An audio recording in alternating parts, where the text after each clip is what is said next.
Shannon Noll, good to have you here at Noise11, and well, quite a few shows coming up, including the Trip the Switch show, which is pretty exciting stuff. What a great lineup! Absolutely, yeah. This is a huge gig for mine. I mean, I'm a huge fan of all the bands playing, which is always a benefit when you're playing on a bill with the quality of acts that are on this one. So it'll be great to actually sit back and take the show in, as well as get up and be involved as well. So yeah, really looking forward to this one. When you're a music fan and you go on to a music festival as one of the acts, do you hang backstage or do you go out into the audience and you know, you've got your free ticket, you might as well see the other acts as well? Yeah, no, it is a little hard. I think most times at these sorts of events, you go up and watch from side of stage. I think it's sort of be a bit disruptive going out into the crowd sometimes because everyone sort of knows you're there, and if you're accessible, then they might sort of not watch what's happening on stage. So it's always probably the best bet to watch it from the side, so you can watch the show with a better view than anyone really, and take it all in. Obviously, as we all know, had the start in the reality TV show world. So then getting into a music festival, is it a bit of a battle there on stage to see who can outperform each other by the end of the day? Mate, yeah, I think every festival there's that healthy competition. You know, everyone wants to go there and put on their best show and doesn't want to get shown up. So it's always a really healthy environment. Everyone wants to bring their A game and try and do the best they can, you know. So it's always a lot of fun having that, and adds to the pressure as well when you're dealing with some of the names on these bills, you know. But it's so much fun, and I think you step up and rise to the occasion inevitably anyway, you know. So you want to put your best foot forward for not just yourself, but you want to show yourself in the best light for the other acts as well. Here's a fun fact: Shannon Noll has never not had a top 10 album. Yeah, I like that one, mate. Oh yeah, I didn't know that one. I didn't even think about it really, but I'll take that one, mate, for sure. Thanks very much for letting me know about that one. That's a ripper. Well, you've been gracing the charts at the moment with the Raw album, and you know this is something different. This is sort of like cutting everything way back, doing some of the old ones and introducing a few new songs. How was Raw curated? Yeah, I think with the downtime last year with COVID, obviously, you know, there wasn't a lot we could do with anything really.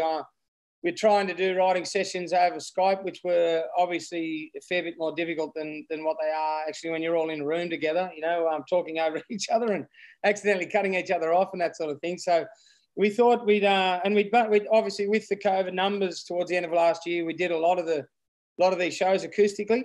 Obviously because of the cap on the numbers, and we wanted to make it affordable to be able to do it and not cost money sort of thing. So we did a lot of shows in that format, of the acoustic format, and then thought, well, you know, I haven't done an acoustic album before. It'd be an album that we could put together relatively quickly, and we've got all the songs there and all the material there. It's just a matter of going through it and handpicking what we actually wanted on the album. So it was a great idea. We thought just through management as well, just to be able to do that, knock it over at the end of last year, and have something to put out when we sort of started to open up, like around this time. So the timing was great with it, and the opportunity was there. So we just thought a great idea to do it, and then with the obviously ongoing COVID on and off restrictions and things like that, the acoustic album and format sort of suits that situation really well. So we thought it was a great time to do it. Some great Australian tracks that you've chosen for this one. I'll start at the bottom of the list. Take Me Back, the Noiseworks song, probably one of John Stevens' most powerful songs. John Stevens is a champion bloke, a really good friend of mine, and we songs when we were in the cover band back in the years gone by, we sort of played a lot of Aussie rock, you know, and so my brothers and I are big Australian rock fans and have been over the years. So the opportunity was there to pick a couple of covers, and I love John anyway. It's probably biting a bit more off than I can chew because he's one hell of a singer. So I hope I did it justice, and it was to pay homage and to honour the great songs that we grew up on over the years. So that was the reason why we sort of chose a few of those songs in there. It's interesting, isn't it? Because John, not only has been solo and Noiseworks, but he's also been lead singer for INXS there at one point. And you have one of their songs on here, which he has also done it. Well, and does live. Yeah, Never Tear Us Apart. Yeah, absolutely, mate. I think, Never Tear Us Apart is a great song to suit the acoustic format. So we thought about putting it on there, and INXS, one of the great Australian bands of all time. So it was a great opportunity to explore that song, and I think it's been covered probably so many times. But it was great for us and a lot of fun to be able to do it, and it's a personal favourite of mine, that song as well. So to be able to put that one on there as well was a really great thing to be able to do. And Never Tear Us Apart, just before that, you've got Better Be Home Soon, the Crowded House song. And Neil Finn, probably one of the greatest songwriters we've seen out of this part of the world. Oh, absolutely, mate. And Better Be Home Soon was a song that I've been playing with my brothers since way back, playing in the corner of the pub when we were all young fellas a few moons ago. But so that was an automatic choice to put on there, mate, just because I had such a connection with that song, just through playing it so many times over the years, and we've moved it into the acoustic set that we do now as well. And to be able to play and love a song that you've had and you've had in your set list for almost 25 to 30 years is a great tribute to the song. It's such an amazing song. Like you said, one of the great songwriters of our time. And you revisit What About Me here. Gee, I'm just trying to think, when was that a hit for you? That must have been about 15, 16 years ago. 2004, we released that one. So that's been around for a while, mate, So it was such an iconic song. I was just over the moon to be able to introduce that song to a new public, I think, which is sort of what happened on the show. It just goes to show you the strength and quality of that song in itself, So I think it took off because it resonated with a new generation of people, and also hopefully the older ones who were fans of it the first time around. Wow, 2004, 17 years ago. That means you're 3 years off 20 years, and at 20 years, we can officially start calling Shannon Noll classic rock.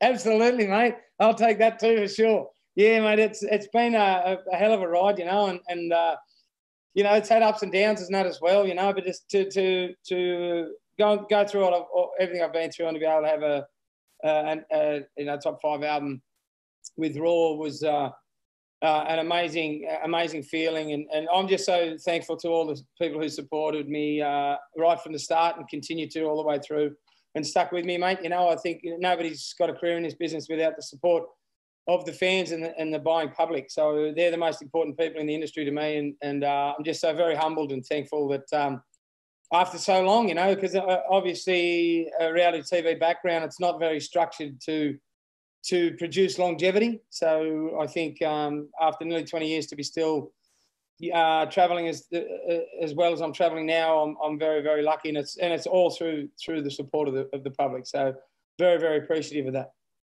There's one of the songs on here I want to talk about, a track called Wise, which is co-written by one of my mates, James Kempster. So, yeah, hello, James. He likes to have his name mentioned in interview. Hello there, James. Good on you, James. Thanks, buddy. Yeah, that's a great song. And once again, it's a song that we play every time we do an acoustic show. And just I've got the two boys in the band at the moment are really great vocalists and lead singers in their own right. So to be able to hit 3-part harmonies in that song and the way we normally do it is we sort of get to the third chorus and drop all the music out and then just sing the chorus with a bit of a clap along, So it's a great song to showcase not only the boys' voices, but the quality of the harmonies in that song as well. So I've always loved that song. That was my first album as well. So, how will this album fit in with the Trip the Switch shows? Is there a bit of a crossover? Do you get to include something? Probably not so much, mate. Everyone will be bringing all their arsenal, I think, with these shows. And after such a long time of being obviously losing so many gigs and then only being able to play a lot of acoustic ones. When we get the green light to to go ahead to do a show like this. We'll probably be bringing the kitchen sink as well, may I say. So we'll be bringing every band member we can possibly muster up for this one, I think. So it'll be pretty loud and pretty rocky, I reckon, this show. So we'll save the acoustic stuff for another time with this one. Okay, so we can officially say you will be getting your arsenal into gear. Yeah, that's right, exactly. Absolutely, yeah. To say the least, for sure. Shannon Noll, new album is Raw, triple switch shows coming up for later in the year. Thanks for joining us here at Noise11. No worries, Paul. Thank you so much, mate. Appreciate it.